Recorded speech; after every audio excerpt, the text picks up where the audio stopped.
Welcome to the topic on Class 9, Chapter 2, Geographic Grid, Latitudes and Longitudes.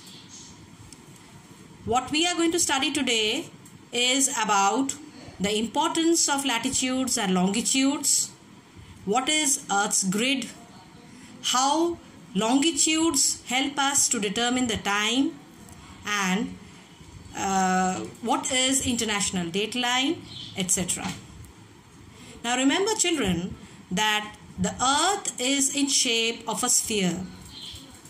So every line that is drawn on the Earth's surface will be following the curvature of the Earth.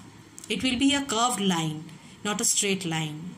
So all the latitudes and longitudes are in form of circles which are drawn over the globe.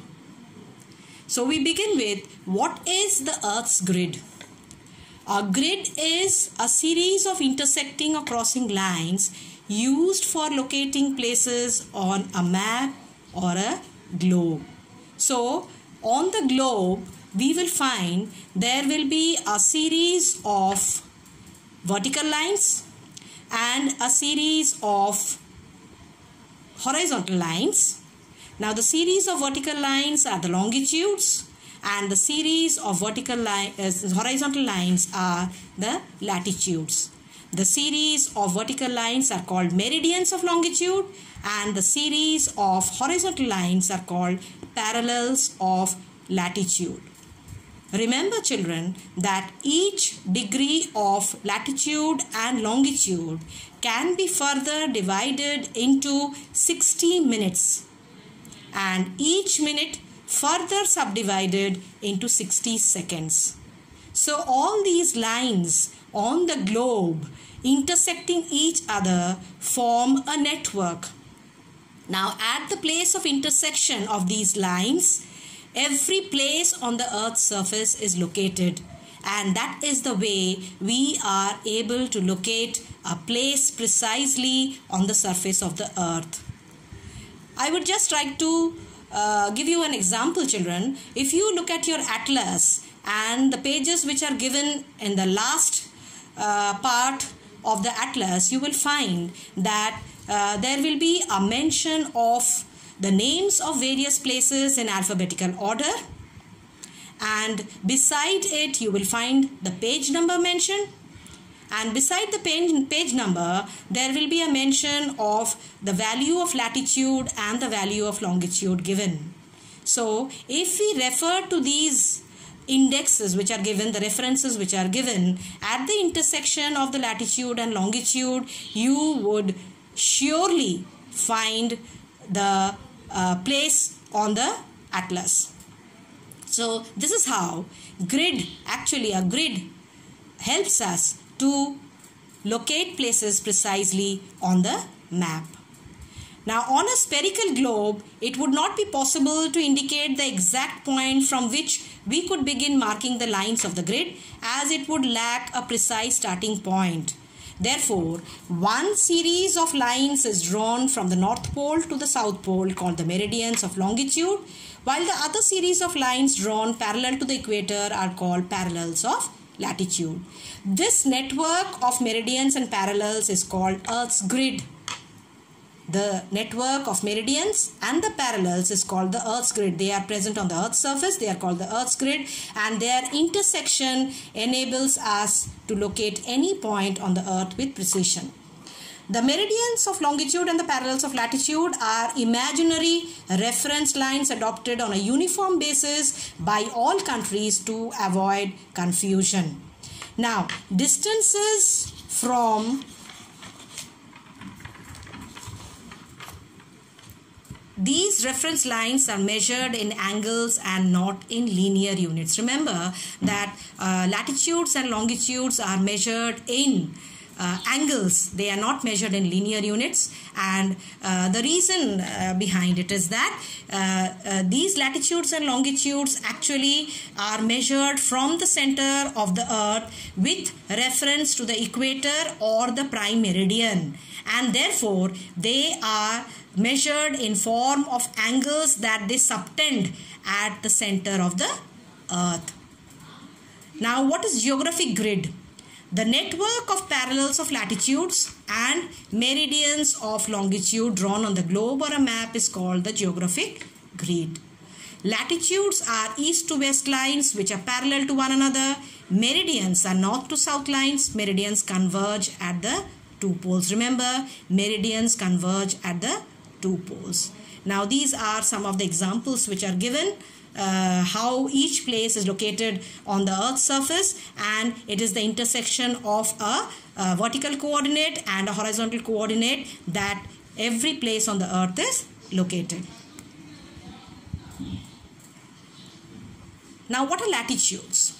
First of all, let's begin with the most important latitude, that the equator.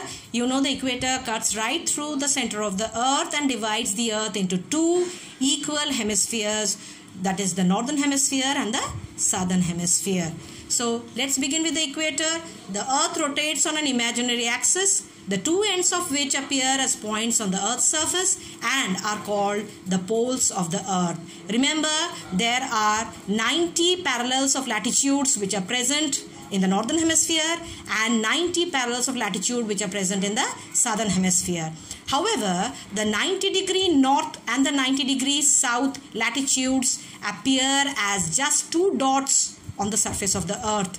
This is just because lines of latitude keep decreasing in length as we move towards the poles. The pole which points towards the pole star is called the North Pole, while the opposite pole is called the South Pole.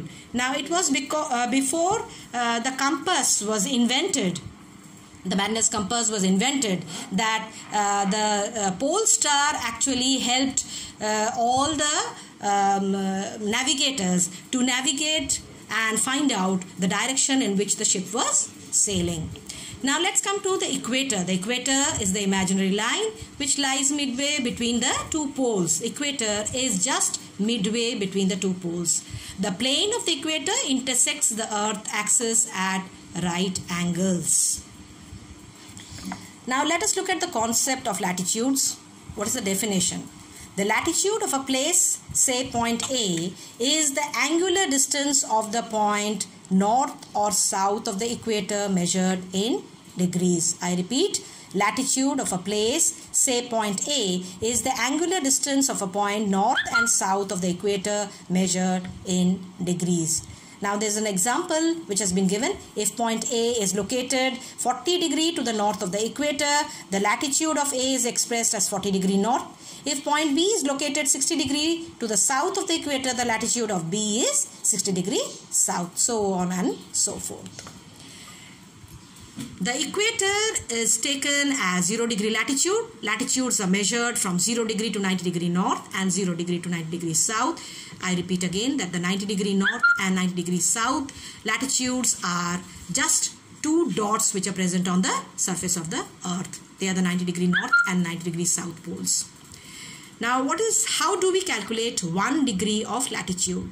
The distance from the equator to the 90 degree north covers the distance of 1/4 of the circumference of the earth. If you remember, children, in the last chapter we studied that the circumference of the earth is approximately 40,000 kilometers. So 1/4 of that 40,000 kilometers would be just 10,000. 1 degree of latitude is equivalent to the length of about 111 kilometers or 69 miles. How is the calculation carried out? 1 degree latitude is equal to the circumference of the earth, that is 40,000 kilometers, and it is intercepted by 360 lines of longitude. So 40,000 divided by 360 is equal to 111 kilometers approximately. So we will go by this particular system of calculation. We will not follow the other one because it is given in miles. Now, what are lines of latitude?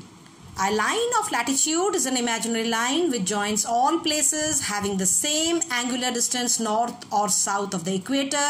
It is measured in degrees. Remember, children, this is the definition for what are latitudes. What is a line of latitude or what are latitudes? They are imaginary lines which joins all places having the same angular distance north and south of the equator, and they are measured in degrees. Come to the next paragraph. The equator 0 degree is the longest line of latitude. The length of the equator is equal to the circumference of the earth. Other lines of latitudes are of shorter length. The length of the lines of latitude decreases with the distance away from the equator. For example, 60-degree latitude is only half the length of the equator. All lines of latitudes are circles parallel to the equator. All the lines of latitudes are circles parallel to the equator, and that is the reason why lines of latitudes are called parallels of latitude. Therefore, lines of latitudes are called parallels of latitude. The two poles are, however, points 90 degree north and 90 degree south. There cannot be any higher latitude than the 90 degree north and 90 degree south, because these two latitudes, that is 90 degree north and 90 degree south, appear as very minute dots on the surface of the earth. So there cannot be any higher latitude other than the 90 degree north and 90 degree south.